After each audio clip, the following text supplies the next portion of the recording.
ஒரு 5 ரூபீஸுக்காக ஒரு கேஸ் போட முடியும் அப்படின்றதுக்கு இது ஒரு உதாரணம். இந்த நபர் வந்து டீ குடிக்கிறதுக்காக போயிருக்காரு. சோ அங்க டீயோட செலவே பாத்தீங்கன்னா 15 ரூபா தான். பட் 20 ரூபா கொடுத்திருக்காரு. ரிட்டர்ன் அவர் 5 ரூபீஸ் கொடுக்கல. இதுக்கு கேஸ் போட்டிருக்காரு. கேஸ் போட்டதுல அவர் வின்னும் பண்ணியிருக்காரு. 500 ரூபீஸ் அவர் மன உளைச்சல் ஆனதுக்கு அமௌண்ட்டும், தென் 300 ரூபீஸ் பாத்தீங்க அப்படின்னு சொல்லி கேட்டீங்கன்னா வழக்கு செலவும், அந்த 5 ரூபாயை ரிட்டர்ன் கொடுக்கணும் அப்படின்ற மாதிரி ஜட்மெண்ட் வந்திருக்கு.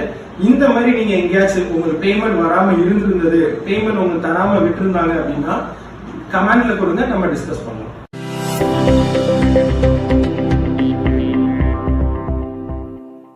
ஒரு 5 ரூபீஸுக்காக ஒரு கேஸ் போட முடியும் அப்படின்றதுக்கு இது ஒரு உதாரணம்.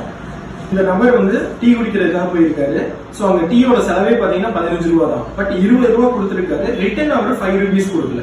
இதுக்கு கேஸ் போட்டிருக்காரு. கேஸ் போட்டதுல அவர் வின்னும் பண்ணியிருக்காரு. 500 ரூபீஸ் அவர் மன உளைச்சல் ஆனதுக்கு அமௌண்ட்டும், தென் 300 ரூபீஸ் பாத்தீங்க அப்படின்னு சொல்லி கேட்டீங்கன்னா வழக்கு செலவும், அந்த 5 ரூபாயை ரிட்டர்ன் கொடுக்கணும் அப்படின்ற மாதிரி ஜட்மெண்ட் வந்திருக்கு.